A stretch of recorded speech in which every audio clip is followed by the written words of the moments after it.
TradingView has millions of published indicators. A tiny fraction of them get an editor's pick badge. Hand-selected, promoted on the front page, used by hundreds of thousands of traders.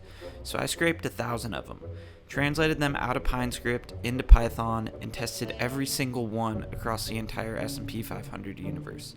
Most of them do nothing. A few of them do something. And telling those two apart is no trivial task. So in this video, I'm going to take you through the whole process. Now, to be upfront about it, an editor's pick badge is a curation signal, not a predictive one. It means a script is well written, well documented, and popular. Nobody at TradingView is claiming it makes money.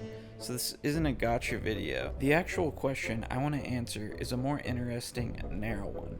Out of 1,000 of the most visible, most copied indicators on the internet, do any of them carry real information about what the stock does next? And if a few do, can I tell them apart from the ones that just got lucky? And same as always, if you spot something wrong with my methodology, put it in the comments. Here's the whole pipeline, and then we'll go through piece by piece. 1. Scrape 1,000 editors pick indicators off TradingView. 2. Convert them from PineScript into Python and prove the conversion is correct. 3.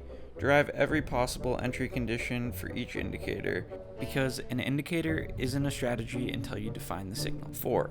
Label the outcomes using the triple barrier method. 5. Run all of it across the S&P 500 universe. 6. And this is the part that matters most. Figure out how many of the winners are real and how many are luck. Step 6 is where almost every backtest video you've ever seen quietly falls apart.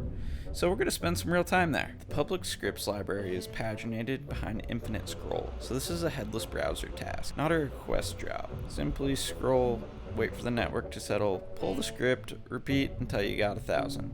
For each one, I'm keeping the title, the author, the publication date, the like count, and the number of users who have applied it. That metadata matters later because is popularity correlated with performance? It's its own mini question.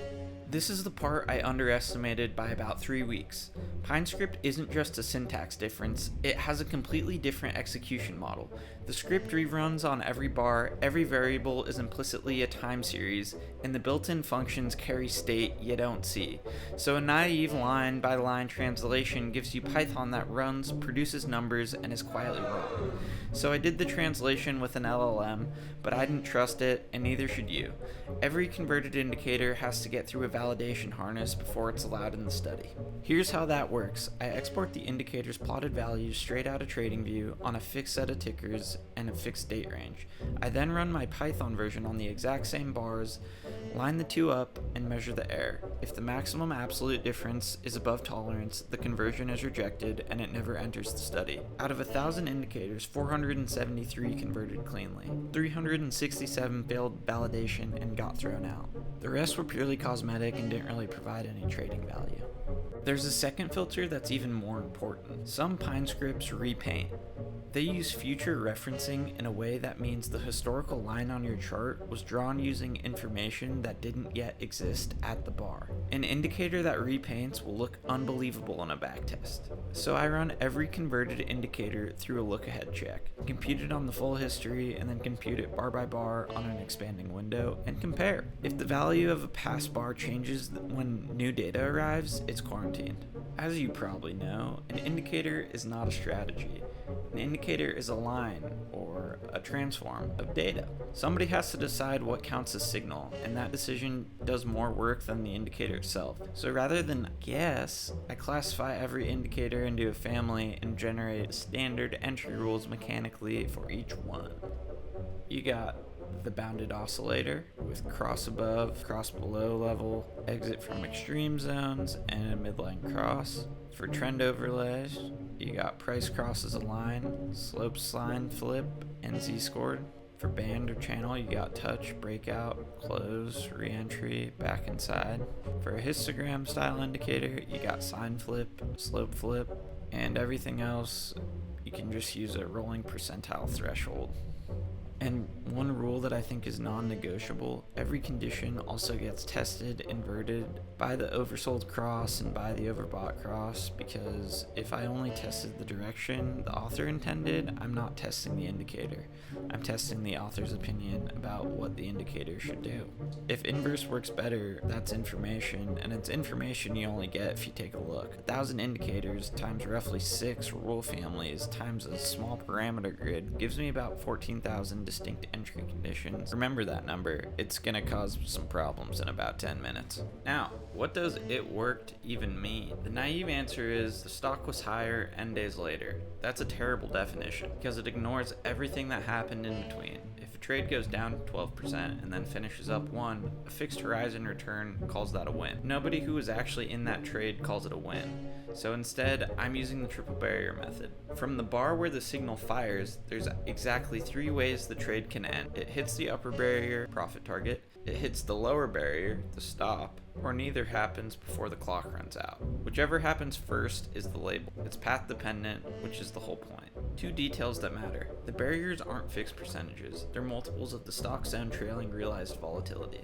Otherwise, a 2% target is a coin flip on a utility and a rounding error on a semiconductor stock. You might end up ranking indicators by which stocks they happen to fire on. And that's why I'm going to have 5 targets. The reason for 5 instead of 1 is simple. A real signal shouldn't care very much how I define them. If an indicator only looks good under one specific barrier condition, it didn't find something about the market. It found something about my configuration. Everything runs on the S&P 500 stock constituents from 2023 up until 2026, so about 3 years. And I mean the point in time S&P 500, the constituents as they actually were on each date, not today's list applied back. If you use today's index over 20 years of history, you're only testing companies that were good enough to still be in the index today. That single mistake inflates almost every retail backtest you've ever seen. The execution rules. Signals evaluate on the close, entry is the next open, and every trade eats a commission plus a spread on the slippage. Barriers are checked against intraday highs and lows, not closes. One more thing that's easy to miss: triple barrier windows overlap. A signal on Monday and a signal on Wednesday can be resolving over the same day, which means your samples aren't independent. So the cross-validation is purged and embargoed. Any training sample whose window overlaps tests, that sample gets dropped, plus a buffer on each side. Okay, this is the section that actually decides whether this video is worth anything. First,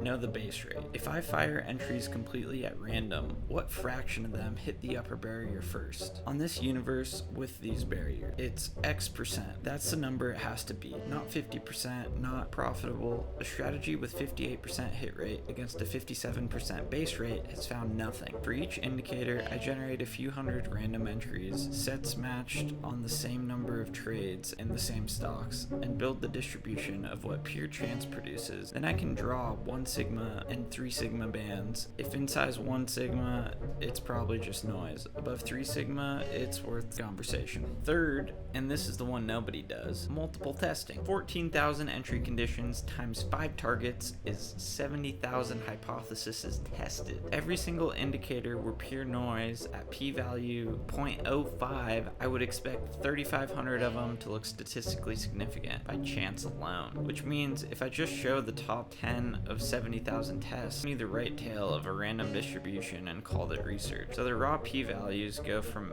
Benjamini Hushbergs to control the false discovery rate, and the Sharpe ratio gets deflated for the number of trials. And fourth, persistence, which I trust more than any p-value. Does an indicator rank highly across multiple targets? Does it hold up in the first half of the sample and the second half? Does it work in more than one sector? I'm measuring rank correlation of performance across all those splits. Something that only works in one cell of that grid is a fluke with good PR. The first time I ran this, it told me I'd found 27,000 working strategies. For about an hour, that felt amazing. Then I looked at the shape of it. When your test is properly working, results cluster tightly around 0. That's the bell curve on the screen. Mine was 6 times wider than that, and it was symmetric. Just as many strategies impossibly bad as impossibly good. Real signal doesn't look like that. Nothing in the market makes thousands of strategies reliably terrible That's not a discovery, that's a broken ruler. Half of what I'd tested never should have counted, not because it failed, because it was never asking an honest question in the first place. So I threw those out and built the ruler. Chance predicts 15.87% of them lands above 1 sigma. The actual number I got was 15.9. That's not close to noise, that's noise. And that's the trap in every backtest video you've ever watched. 5,000 winners sounds like a crazy discovery. Run enough tests and 4,000 of them show up for free.